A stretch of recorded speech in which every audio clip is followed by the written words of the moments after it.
Bruce, you must have something really good too. Of course I do. It's Bruce Danielson, and I guess I'm here to entertain you too. Well, good afternoon, everyone. Today is the September 30th Sioux Falls Park and Recreation Board meeting, previously rescheduled from September 16th. Rita, would you do a roll call, please, to have a determination of quorum? Jim Stavanger? Here. Ann Noctigal? Here. Todd Sundley? Mike Begeman? Here. Mick Conlon? Rick Weber? Here. Lorraine Lindquist? Here. We do have a quorum. All right, thank you. In your packages was the minutes from the August 19th Park Board meeting. I'm looking for a motion and a second for approval of those minutes. I move to approve. Second. All right, Rita, let's do a roll call, please. Stavanger? Yes? Noctigal? Yes. Begeman? Yes. Weber? Yes. Lindquist? Yes. Thank you. All right, thank you. Public comment. We've got some guests here. I'd like you to, if you wouldn't mind, to please identify yourself. And if you want, if you're commenting on anything other than an item that's on the agenda, this would be the time to comment.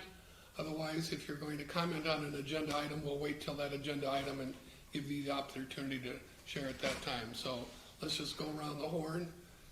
Dan Ryder with Great Bear Recreation Park. Steve Sanford, I'm president of Great Bear Management. I'm Kathy Hard, the auditor with Great Bear. Okay, Kelvin Morris, Parks and Recreation. thanks, Kelby. Brandon Henry, Department of Innovation and Technology. Okay, thank you. Does anybody have any comments or addressing the park board first? All right, if not, we'll move on. Report of the standing committees. Marketing and public needs. And you're the chair. Did you guys meet? We did not. Okay. Park system planning and development. Did that committee meet? Perhaps not. All right. Partnership and recreation. Well, actually, I'm chair of that committee, and we did not meet, I do not believe. I actually did meet with marketing and public needs, and that was, Rick and I were at that meeting, right? And we merged. I remember we did meet. Yeah. So we were there. So, but in addition to the items that are on today's agenda, we also discussed fall programming for the rec department, the portion of Parks and Rec, as far as the community centers and the various activities. So to discuss that, and also had a golf course update. Okay. Thank you. Is there any unfinished business that we're aware of? No? All right, new business. Kelby, the Great Bear Audit and Annual Report. Yes, thank you. So as a condition of the management agreement that we have with Great Bear Rec, they are required to present an audit and annual report to the park board each year. And Dan Greider is here to do that today. Hello, Dan Greider with Great Bear Management. Good to see everybody. Yeah, thanks. Kathy Hard's with us here. She's from Thurman, Combs, and Foley. Does our annual audit, so she'll present the findings. Then I'll come back and talk a little bit about the annual report. I brought some paper copies if anybody needed one. If you don't, I'll just keep them here. Okay. So, like he said, my name's Kathy Har. I'm a partner with Thurman, Combs, and Foley and Company. We completed the audit for the April 30th, 2020 year end. We worked with Dan, a couple of his staff, board, to complete that audit. With that audit, at the end of the audit, we issued a management letter that stated that we had no significant audit findings. We encountered no difficulties dealing with management in performing or completing our audit, And we also requested a representation letter from management, which we did receive that representation letter signed, and it said that what they represented to us was true to the best of their knowledge. So overall, it was a good audit for the April 30th, 2020 year end. With that, we will get into the report. The report states that we audited these accompanying financial statements. Management is responsible for the presentation of them. Our responsibility is to express an opinion on them. And during our audit, we obtain audit evidence to back up the amounts and disclosures in the financial statements. And we believe that the audit evidence that we obtained is sufficient and appropriate to provide a basis for our opinion. So in our opinion, the financial statements referred to in here present fairly all material respects the financial position of Great Bear as of April 30th, 2020 and 2019. So then we'll get into the statement of financial position, which is the balance sheet. Great Bear had a good operating season. Total current assets increased by $134,450. You'll see that that's mostly in the area of cash. When we get into the income statement and cash flow statement, it'll give us a little bit more detail on that increase. They spent $23,000 on fixed assets. Overall, assets increased by $133,865 over the prior year. Liabilities are comparable. There is no debt on the books. Net assets increased by $139,597. So overall, it was a very profitable year. In the statement of activities, you'll see there are several increases in revenue categories over the last year. Overall, revenue increased $249,000. With an increase in revenue, there's also tends to be an increase in expenses. There was an increase in expenses, but they still, of $90,281, there's greater detail on what those expenses entail on the next page. But overall, it gives them a profit of $145,946. When it comes to net assets that are on the property for the city, there was $6,349 released. It was spent on a concrete pad. So overall, net assets changed. They increased by $139,597. When we come into the expenses on the statement of functional expenses, then you can see compared to the prior year how the expenses ended up. So the biggest increase was in payroll. That increase was expected due to more revenue operating, and then they also had a full-time director of communications employee for the full year. They didn't have that full year in the prior year. Otherwise, expenses were very comparable to the prior year. That main increase was in that payroll. Then the next statement is the statement of cash flows. So this is just a good indicator of where our cash came from. You'll see that the net cash provided by operating activities was $138,775. So the cash really came from operations. They had a good operating year. They purchased that equipment of $23,181. So then that net increase in cash of $115,594. What kind of equipment? I can. Rental equipment. Rental equipment. rental? That is right. Yep. So skis, Yep. tubes, things of that Yep. nature. Okay.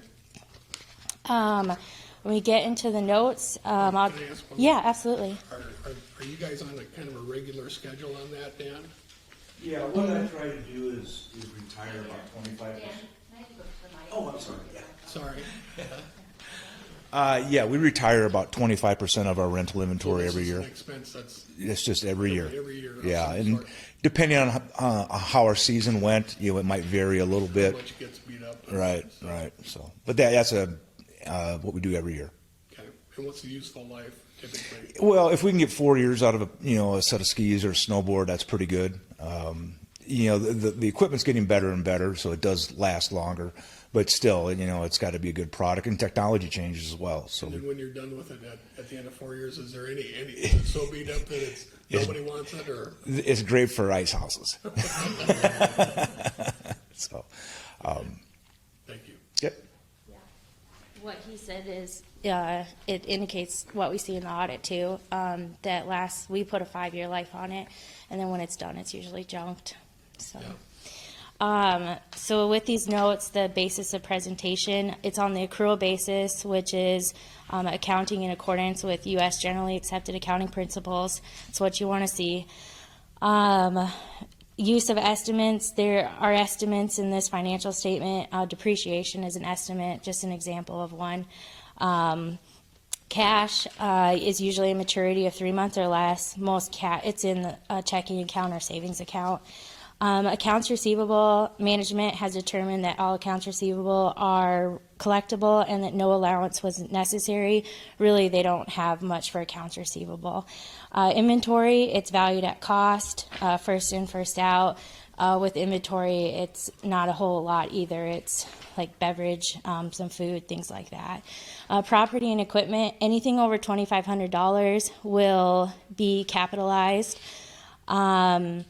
Revenue and recognition, this is a new note this year, so this is just a required thing by the AICPA. We're supposed to describe how revenue is recognized. With Great Bear, it's really pretty easy because a lot of the sales are a point-in-time sale. So you come buy your ticket, we give you the ticket, revenue's recognized.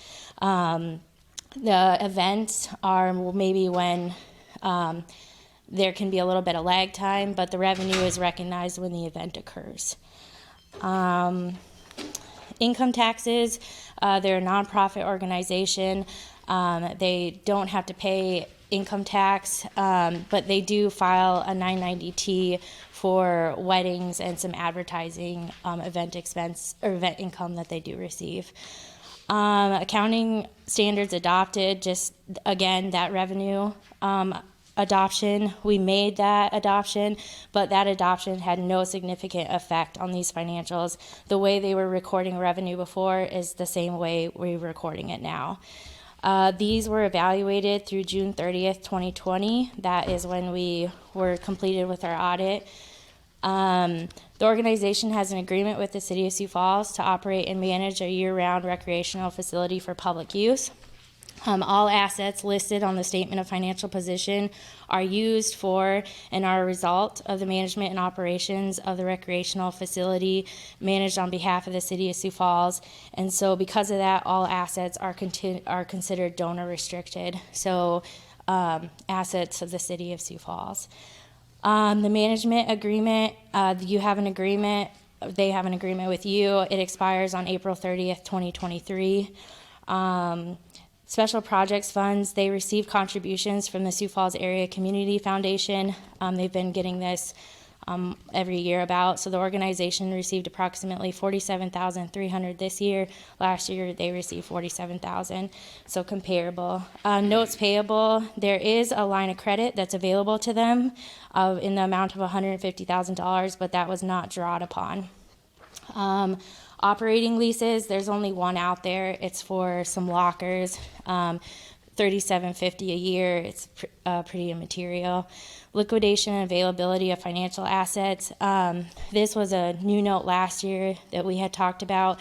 They just want, the reader of a financial statements needs to see that the organization has some assets that they can use to continue on into the future, and the financial assets that Great Bear has, cash, accounts receivable, prepaid expenses of insurance, adds up to $248,159.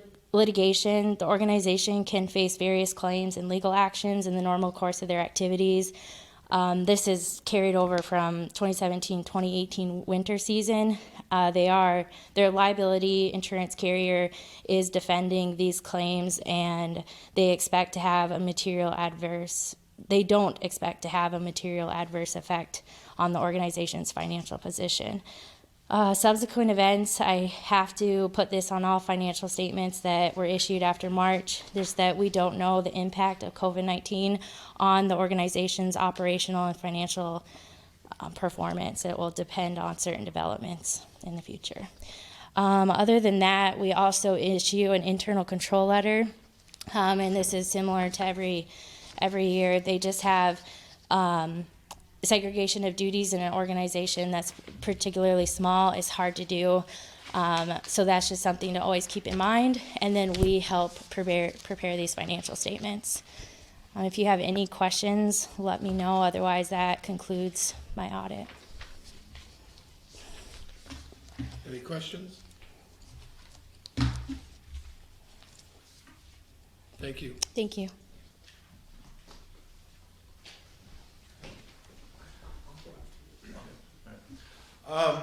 Thanks, Kathy. Well, what a season we had last year. I sent out some information that came from our management reports, an annual report, and put some graphs together. Last year was a wild ride for us, there's no doubt about it. We opened up a little bit later than I would have hoped. We got 100% open during the Christmas break, which is always kind of a trick. Making snow while you're open is a tough thing, but we got it done. And then we went on a great run. We had good snow. We had a record day in January. We had 2,500 guests come out to the area. It was overrun, but the team did a great job. We handled it. Really, the only disappointment we had in the year is, if you remember, we had a blizzard in late January, and that occurred over a fun ski weekend. So for the first time ever, we had to cancel fun ski. However, all the money that was raised still went to the Children's Inn. I think it was $32,000 or something like that. So we still, helped out the Children's Inn. February was a great month for us. The season wound down on March 7th. The last day on Sunday, it was 70 degrees. We had what we call Snurt Fest. It was a blast. And then 5 days later, the world implodes. COVID hit. We lost all of our March event revenue, April, May, half of June. It's starting to come back a little bit now. But what we have noticed is what was a wedding that was booked for 225 people is now 50 people. So I'm really looking forward to selling season passes again in 2 weeks. The bank account could use that. We'll see what happens going forward.